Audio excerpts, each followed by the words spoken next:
Comment parvenir à cette vie bénie à laquelle nous sommes appelés?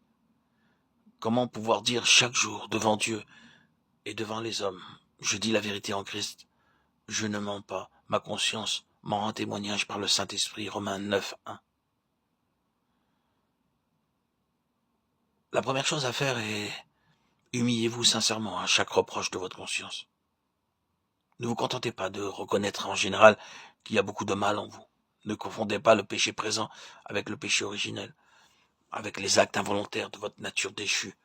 Pour dominer celle-ci, il faut commencer par les péchés dont vous vous rendez compte. Commencez donc par vous occuper d'un péché et avec soumission, avec humiliation. Écoutez votre conscience qui le condamne. Dites à votre Père que sur ce point-là, vous voulez par sa grâce l'obéir. Saisissez-vous de nouveau de la promesse qui vous assure que Christ veut prendre possession de tout votre cœur et demeurer en vous pour vous garder. Croyez qu'il veut le faire par son Saint-Esprit, lors même que vous vous sentez faible et incapable.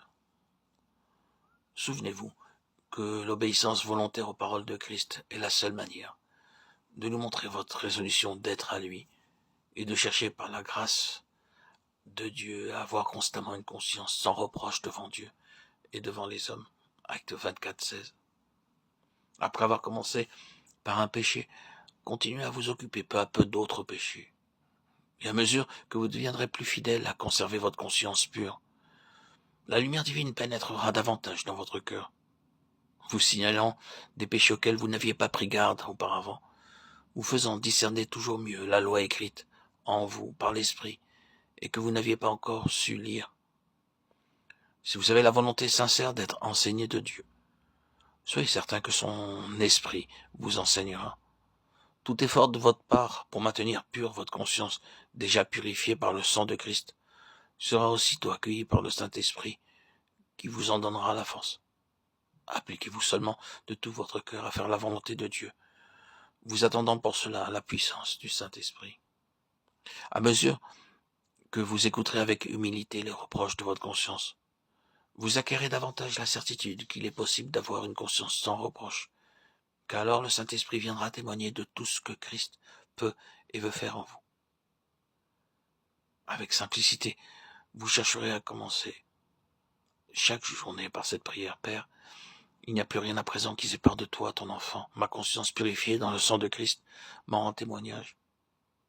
Père, empêche tout nuage de se placer entre toi et moi dans cette journée.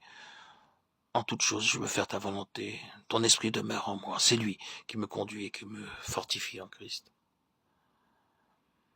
Vous entrerez par là dans cette vie de foi qui se glorifie en la libre grâce de Dieu, en elle seulement, et vous pourrez dire à la fin de la journée, ce qui fait notre gloire, c'est ce témoignage de notre conscience, que nous sommes conduits dans le monde avec sainteté et pureté devant Dieu. 2 Corinthiens 1, 12. Ma conscience m'en rend témoignage par le Saint-Esprit. Romains 9, 1.